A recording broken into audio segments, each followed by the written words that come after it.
ब्रह्मपुर महानगर निगम साधारण बैठक में कमिशनर को किसी कॉर्पोरेटर अशालीन व्यवहार अभियोग और एभली अभियोग आने सहित यार निंदा कला गंजाम जिला ओएस संघ।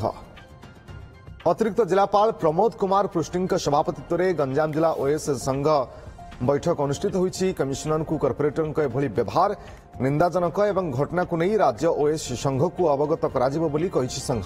एथिसहित संपुक्त कॉर्पोरेटर मानक विरुद्ध दृढ़ कार्यानुष्ठान दाबी करिछि। कमिशनर को अशालीन व्यवहार अभियोग पर एक फैक्ट फाइंडिंग टीम बीएमसी को जाई सेठारे सरजमीन तदंत करथिला। कॉर्पोरेटर एभली व्यवहार पर से निजको असुरक्षित मन करुछन्ति एवं एने गंजाम जिलापाल को मध्य अवगत करा जायछि बोली कहा जायछि। गत बीएमसी साधारण बैठक में जोरदार हंगामा होइतला। एथिरे किछि कॉर्पोरेटर कमिशनर को अशालीन व्यवहार सहित कक्ष त्याग पाई कहितबा अभियोग होइछि। श्रीजुक्त मिश्र को किछि दिन है गतकाली किछि कॉर्पोरेटर उद्देश्यमूलक भाव में खराब व्यवहार प्रदर्शन करि आसुचंती आउ विभिन्न चाप धमक चमक दे विभिन्न चाप सृष्टि करी तांको भयभीत कराउचंती। जे ये विषय को आमे निंदा करूछु, सामूहिक भाव में आमे निंदा करूछु। ये विषय को आमे हमर राज्य संघ को जणैबू। प्रथमतः आमे हम कलेक्टर सार को जणाउछु।